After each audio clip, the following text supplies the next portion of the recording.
నమస్తే అన్న, అందరికీ నమస్కారం.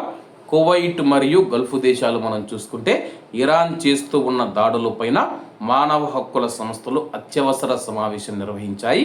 వివరాల్లోకి వెళితే కువైట్ మరియు గల్ఫ్ దేశాలపైన ఇరాన్ దాడులు మానవ హక్కుల పరిస్థితిపైన చర్చించేందుకు జీసీసీ జాతీయ మానవ హక్కుల సంస్థలు అత్యవసర సమావేశం నిర్వహించాయి. ఖతారు జాతీయ మానవ హక్కుల కమిటీ చొరవతో జరిగిన ఈ సమావేశానికి ఒమన్ మానవ హక్కుల కమిషన్, బెహ్రెన్ జాతీయ మానవ హక్కుల సంస్థ, కువైట్ జాతీయ మానవ హక్కుల బ్యూరో, సౌదీ అరేబియా మానవ హక్కుల commission, United Arab Emirates UAE జాతీయ మానవ హక్కుల సంస్థ, జీసీసీ జనరల్ సెక్రటరియట్ మరియు మానవ హక్కుల పరిరక్షకుల పరిస్థితి పైన ఐక్యరాజ్య సమితి ప్రత్యేక ప్రతినిధి హాజరయ్యారు. అలాగే దీనిలో పాల్గొనడం జరిగింది. ఇరాన్ దాడులను వీరు చూసుకుంటే తీవ్రంగా ఖండించడం జరిగింది. ఇవి ఐక్యరాజ్య సమితి చార్టర్ను ఉల్లంఘించడమే కాకుండా అంతర్జాతీయ మానవతా చట్టాన్ని ఘోరంగా ఉల్లంఘించడమేనని పేర్కొన్నారు.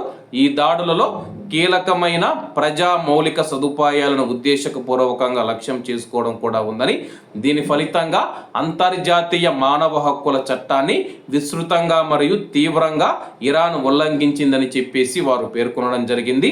జాతీయ మానవ హక్కుల కమిటీ అధ్యక్షురాలు మరియం బింట్ అబ్దుల్లా ఆల్ అతియా గారు మాట్లాడుతూ, ప్రజా సౌకర్యాలు, కీలక మౌలిక సదుపాయాలు ఉద్దేశపూర్వకంగా లక్ష్యం చేసుకోవడం ఇమిడి ఉందని, దీని ఫలితంగా పౌర జనాభా హక్కులైన జీవించే హక్కు, ఆరోగ్యం, వ్యక్తిగత భద్రత, స్వేచ్ఛ వంటి వాటికి తీవ్రమైన మరియు విస్తృతమైన ఉల్లంఘనలు జరిగాయని చెప్పేసి ఇరాన్ తక్షణమే దాడులు ఆపివేయాలని చెప్పేసి ఈ యొక్క మానవ హక్కుల సంస్థలు కువైట్ మరియు గల్ఫ్ దేశాలలోని మానవ హక్కుల సంస్థలు అత్యవసర సమావేశం నిర్వహించి ఇరాన్కి అయితే తమ యొక్క అభిప్రాయాన్ని అయితే వ్యక్తం చేయడం జరిగింది.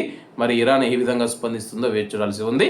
కాబట్టి అందరూ బాగుండాలి, ఎందులో మనం ఉండాలి. అందరికీ నమస్తే అన్న, జై హింద్.